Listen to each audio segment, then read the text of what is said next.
Bien, entonces voy a hacer este recorrido, ya para que vean aquí algunas cosas. Por ejemplo, en WebTest, yo tengo acá un src.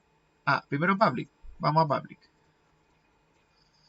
Aquí, dentro del archivo que es el index.html, es donde se generan todas las referencias. Entonces, claramente acá vamos a tener todas las importaciones que se necesiten. Si se fijan acá, yo hice un pool de importaciones que son como las comunes que uno tiene cuando arma aplicaciones sencillas. Por ejemplo, acá tengo el Bootstrap 5, tengo el jQuery, que se puede actualizar, por ejemplo, el 3.4, pero si uno quisiera también lo podría hacer con el 3.6, basta cambiar esta parte nomás. Aquí, por ejemplo, tengo algunas fuentes. Si fijan, esta que es Awesome Kit, yo la ocupo bastante. ¿Ya? O sea, por ejemplo, es como que aparezcan un chanchito, o sea, no sé, pues, típico, el típico lugar que uno dice, bueno, quiero que aparezca un correo o una moneda. Entonces, hay varias fuentes que son esta se llama Font Awesome. Entonces, ahí yo utilizo bastante esta fuente. ¿Ya? Porque ya vienen los iconos hechos y se hacen solamente con este tipo de cosas. Entonces, si se fijan, todos estos temas que son como los iconos, incluso añadir animaciones, también se las añado, que es bastante sencillo. ¿Ya? Entonces, eso uno lo hace con una fuente. Y aquí están, por ejemplo, fonts Google APIs que ocupo la Open Sans, que generalmente se usa, o le gusta casi todo. Y acá está el kit Font Awesome, pero este es el kit para poder armar algunas animaciones. Y Popper por alguna otra cosa que necesite para hacer ahí el desarrollo. Entonces, si se fijan dentro del código fuente que uno genera, estas cosas tienen que estar dentro del index HTML, porque el index HTML tiene la cualidad especial de que todo esto viene en nuestro root. Y fíjense algo, como yo ya tengo en este caso está el, el Bootstrap instalado, entonces de manera conveniente, como va a estar dentro de un div todo, entonces dejo un class que dice container fluid. ¿Para qué? Porque como va a tener que estar dentro de una cajita, que es el container, le coloco fluid para que ocupe todo el ancho. ¿Ya? Entonces, con eso nos evitamos problemas de rutas relativas, o perdón, de tamaños relativos entre los proyectos. ¿Ya? Y así puedo estar trabajando libremente dentro de cada una de las aplicaciones, trabajar con Bootstrap. ¿Ya? Entonces, acá, esto obviamente que a título personal, esto me gusta a mí hacerlo así. ¿Ya? Entonces, desde aquí nosotros podemos armar esto, voy a guardar, para salir. Y, por ejemplo, me voy ahora al src y en el src voy a ir a la parte que dice components. ¿Ya? En la parte de componentes yo puse uno que se llama inicio JS.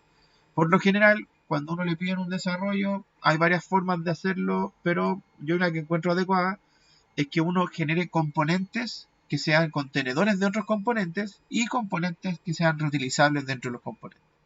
Entonces, por ejemplo, acá, este que sería el inicio.js, es un elemento que es contenedor de otros.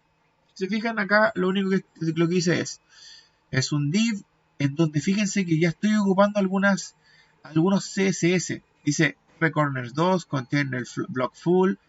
Aquí ya estoy ocupando Bootstrap, el Margin Top 3, Margin Button 3. Entonces, porque esto va a ser una pieza que se esté utilizando entre medio, ¿ya? De algún otro contenedor. Ahí les voy a mostrar los CSS. Pero centrándonos la atención en esto, dice, bueno, tengo un class name, text center, font Open Sans 5. Todas las cosas que utilizo dentro de la página, en este caso, las hago todo con el tamaño viewport. ¿Para qué? Para que quede todo responsivo y escalable de acuerdo a Bootstrap. ¿Ya? Entonces, uno llega y establece los CSS de esa manera, si quiere armar algo personalizado. Entonces, acá, por ejemplo, thisprop titular, estos son todos los parámetros que va a recibir. Acá hay un botón. Y este botón, fíjense que tiene una cualidad. Es un font open sans, text white, y el botón es un círculo. ¿Ven? Rounded circle. Y también este circle es un CSS que lo armé yo. ¿Ya?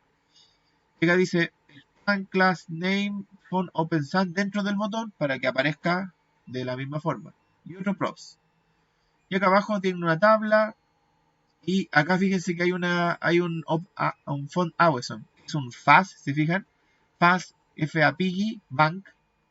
Font AW, que es para SCSS para mantener el tamaño del viewport. Les muestro los CSS para que entiendan este cuento. Los CSS no están acá. Los CSS están en el app.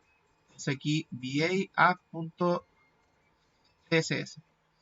Si se fijan, acá tengo varias fuentes, pero vamos por el primero. RCorner 2, ¿para qué sirve esto? Es para dar el efecto de redondeado, o sea, que tengan los bordes con un cierto radio, y así uno puede dar el efecto de que en vez de que sean los bordes chiquititos, estos sean unos bordes largos, ¿ya? O sea, puede uno ocupar bastante tamaño. Y fíjense que está como un BW.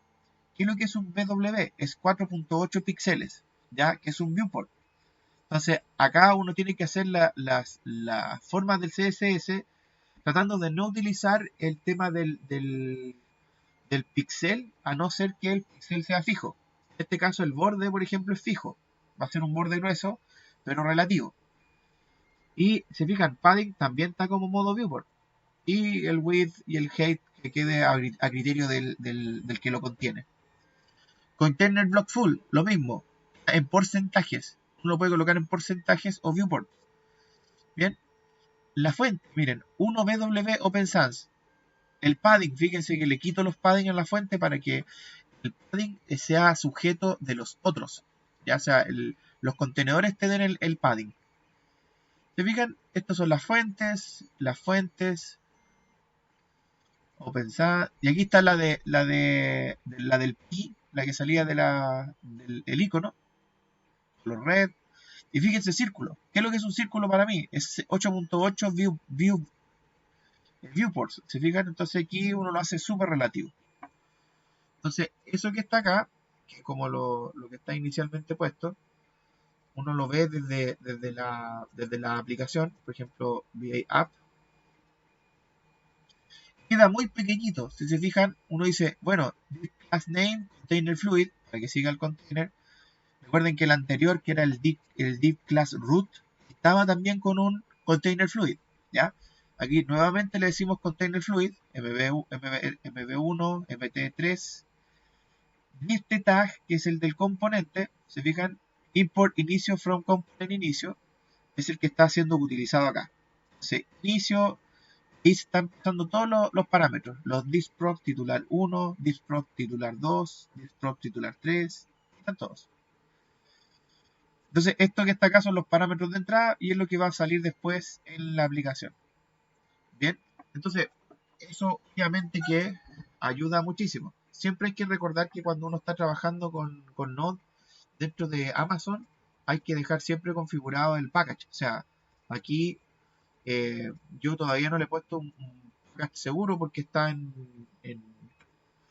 está todavía en desarrollo, pero después cuando se le coloca el certificado digital, habría que cambiar hay que colocarle el host.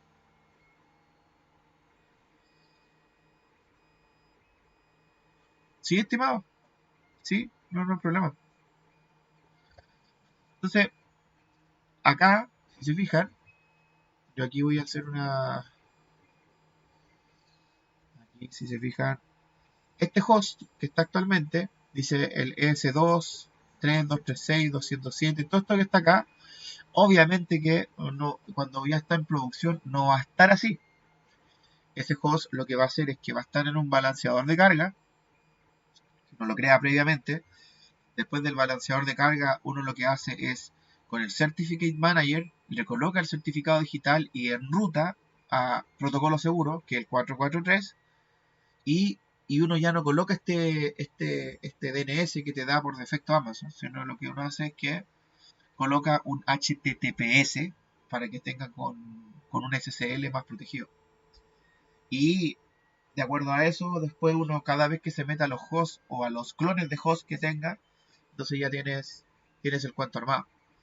Otra cosa que se pueden hacer también con Node es hacer una hyperthreading con aplicaciones, poder distribuir la aplicación en diferentes servicios de aplicación o componentes de aplicación.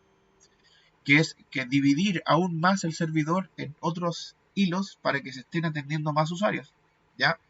La otra cosa importante dentro de Amazon es que cuando tengas el balanceador de carga, tienes que estar calculando cuáles son la cantidad de usuarios que se pueden conectar a la aplicación.